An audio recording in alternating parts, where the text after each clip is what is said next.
አሰላሙ አለይኩም ወራህመቱላሂ ወበረካቱ። ውድና የተከበራችሁ ውድ ቤተሰቦቼ እንዴት ናችሁ? አልሐምዱሊላህ በጣም ሰላም ነኝ። በያላችሁበት የዓለም ዳርቻ ሰላማችሁ ይብዛ። ለቤት አዲስ ከሆናችሁ ላይክ፣ ሼር፣ ሰብስክራይብ በማድረግ ተቀላቀሉ። ዛሬ እንግዲህ አስፈላጊና ወሳኝ ያልኩትን መልእክት ይዤላችሁ መጥቻለሁ። እሱ ምንድነው? ሬሃን ወይም ደግሞ ጠውሴኝ ተብሎ በሚጠራው በሀገራችን ስለሱ ጥቅሞች ለኔም ደግሞ ተጠቅሜው ስለተጠቀመኝ ነገር ፋይዳ ስላገኘሁበት ነገር ልነግራችሁ ላካፍላችሁ ፈልጋለሁ። ከዚህም አልፎ ደግሞ በቁርአን እንዴት እንደተጠቀሰ ምን አይነት ጥቅም እንዳለው ከዛም አልፎ በሐዲስ ረሱል ሰለላሁ ዐለይሂ ወሰለም ያስተላለፉት ሐዲስ ምን ስለ ሬሃን ምን እንደተባለም መልእክት ይዤላችሁ መጥቻለሁና እስከ መጨረሻው በማዳመጥ ላይክ፣ ሼር፣ ሰብስክራይብ በማድረግ ለሌሎች እንዲደርስ እናንተም የቪዲዮ ተጠቃሚ ሆኖ ማለት ነውና መልእክቱ እንዲህ ይላል። ስለ ሬሃን አጠቃቀም በመጀመሪያ ቪዲዮውን ያያችሁ ተጠቀሙ። አንድ ማንኪያ ሬሃን ወይም ደግሞ ጠውሴኝ በእንግሊዘኛ ባሲል ተብሎ በሚጠራው አንድ ማንኪያ ብርጭቆ ላይ ታረቁና ውሃ ትሞሉታላችሁ። ከዛ በምታዩት መልኩ ከለሩ የሚያምር ነው። ነገር ግን እናንተን አላቅም ያው እንዴት መጠቀም እንደምትፈልጉ። እኔ ግን የምጠቀመው እንዴት ነው?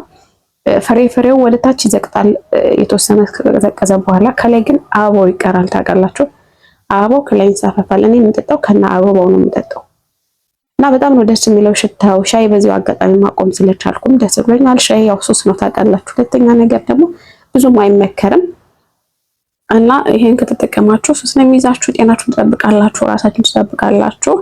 ለማንኛውም ወደ መልእክቱ ያው ስለ ሬሃን የጤና ባለሙያዎች እንዴት እንደገለጹትና እንዴት እንደተናገሩ ሙሉ ዝርዝሩን ይዤላችሁ መጥቻለሁ። ከዛም በመቀጠል በቁርአን ውስጥና በሐዲስ ውስጥም እንደተባለ እንደዛው እስከ መጨረሻው ድረስ አዳምጡ። መልካም ቆይታ። ሬሃን ጠውሴኝ በሚባል በአማርኛ የሚታወቀው ከነዚህ መካከል ጥቅሞቹ የስነ ልቦናና የምግብ መፍጫ ጥቅሞች፣ የደም ስኳር መቆጣጠር፣ የልብና የደም ቧንቧዎች ጤናን ማሳደግና ጭንቀትን መቀነስ። ባሲል ወይም ጠውሴኝ የባክቴሪያና የፈንገስ ኢንፌክሽኖችን ለመዋጋት ይረዳል እና ህዋሶችን በፍሪ ሬዲካል ከሚያስከትሉት ጉዳት ይከላከላል። የመተንፈሻ አካላት ጥቅሞች እንደ ማሳልና የአፍንጫ መጨናነቅ ያሉ የመተንፈሻ አካላት ኢንፌክሽን ምልክቶችን ያስወግዳል። የአተነፋፈስ ስርዓትን ለማጣራትና የትንፋሽ አለርጂዎችን ለማስወገድ ይረዳል። የምግብ መፈጨት ጥቅሞች የምግብ መፈጨትን ጤና ያበረታል እና አንጀት ያጸዳል። የሆድ ድርቀትን አደጋ ይቀንሳል። የልብና የደም ሕክምና ጥቅሞች በማግኔዥየም እና በፖታሺየም ይዘቱ ምስጋና ይገባውና የካርዲዮቫስኩላር ጤናን ያበረታል። የደም ወሳጅ ቧንቧዎችን መጨመርና የደም ግፊትንና የደም መፍሰስ አደጋን ይቀንሳል። ሌሎች ጥቅሞች የአንቲኦክሲዳንት ባሲል ወይም ደግሞ ጠውሴኝ የሴል ጉዳትን የሚያስከትሉ ነፃ ሬዲየንሳልስን የሚዋጉ አንቲኦክሲዳንትስ ይዟል። የህመም ማስታገሻ እንደ ተፈጥሯዊ የህመም ማስታገሻዎች የሚያገለግሉ ውህዶችን ይዟል። የደም ስኳር መጠን መቀነስ በስኳር ህመምተኞች ውስጥ ያለውን የደም ስኳር መጠን ለመቀነስ ይረዳል ሲል ወብታብ ገልጿል። ጸረ ብግነት በሰውነት ውስጥ እብጠትን ይቀንሳል። ጸረ ጀርም፣ ጸረ ባክቴሪያና ጸረ ፈንገስ ባህሪያትም አሉት። በጸረ ውጥረትና ጭንቀትንና ውጥረትን ለመቀነስ ይረዳል። የቆዳ ጤናን ማሻሻል፣ ቆዳን ለማጽዳት፣ ብጉርን ለማከም ያገለግላል። ስለ ጠውሴኝ ወይም ስለ ባሲል አህለል ቤቶች እንዲህ ሲሉ ተናግረዋል። በአቡ ሁረይራ ረዲየላሁ አንሁ እንደተላለፈው የአላህ መልእክተኛ ሰለላሁ ዐለይሂ ወሰለም እንዲህ ብለዋል። ባሲል ወይም ጠውሴኝ የቀረበለት ሰው ከርዳዳውን መከልከል የለበትም። ሙስሊም ዘግበውታል።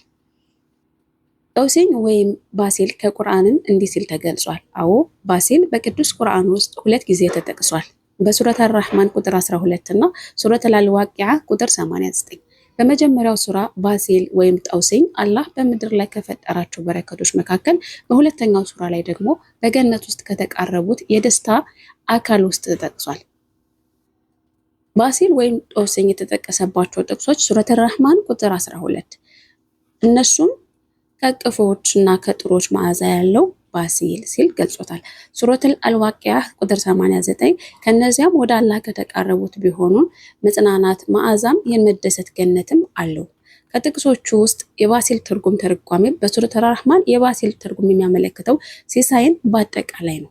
እንግዲህ የባሲል ወይም የጠውሴኝን ትርጓሚም ሆነ መልእክት እንደዚህ በዚህ መልኩ ካየን ጧስኝ ወይም ባሲል ብለን በምንጠራው አንደኛ በመዓዛው በጣም ውብና በጣም ደስ የሚል ሽታ ያለው ነገር ሲሆን፣ ሁለተኛ ነገር ደግሞ ጥቅሙ እኔ በራሴ ሞክሬው በጣም የሚያስቸግረኝ ነገር ምንድነው ዳይት የምትሰሩ ልጆች ማለትም ውፍረት ላስቸገራችሁ ምግብ እየቀነሳችሁ ላላችሁ ወዶቻችን ብዙ ጊዜ የሚያስቸግረ ምንድነው ሰገራ ወይም ደግሞ የሆድ ድርቀት በተፈለገው ሰዓትና በምንፈልገው ሰዓት መጠቀም አንችልም። ሰገራ ሽንት ቤት በምንጠቀም ሰዓት ምንም ነገር ሊወጣን አይችልም። ነገር ግን ሆድ ቁርጠትና ሆድ መነፋት ከዛም አልፎ ደግሞ መጥፎ ያሽጣራን ምናምን ነገር ያስከትላሉ።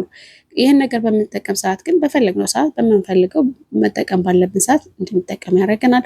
ወዳችን እንዲፍታታ ውስጣችን ደስ የሚል ስሜት እንዲሰማው የሚነፋፋው ምናምን ነገር ሁሉ ነገር ይለቃል። ግን በመጀመሪያ ጊዜ በምንጠቀም ሰዓት በቃ የለም የሚወጣን አየር በጣም ሽታው የሚያስጠላ የሚቀፍ ምናምን ነገር ሽታ ያለው እንደዚህ አይነት አየር ነገር በዛ መልኩ ማለት ነው ሊወጣ ይችላል እና በጣም ነው የሚያስጠላው ሽታው ምናምን ነገር። በዛ መልኩ ከወጣ በኋላ ግን ሁሉም ነገር ደስ የሚል ስሜት አለው። አንደኛ የሰውነት የመፍታታት የአእምሮ ዘና ማለት እንዲሁም ደግሞ በምንፈልገውን ነገር በምንመገብ ሰዓት ቀጥታ ዳይሬክት ሰገራን መጠቀም እንችላለን።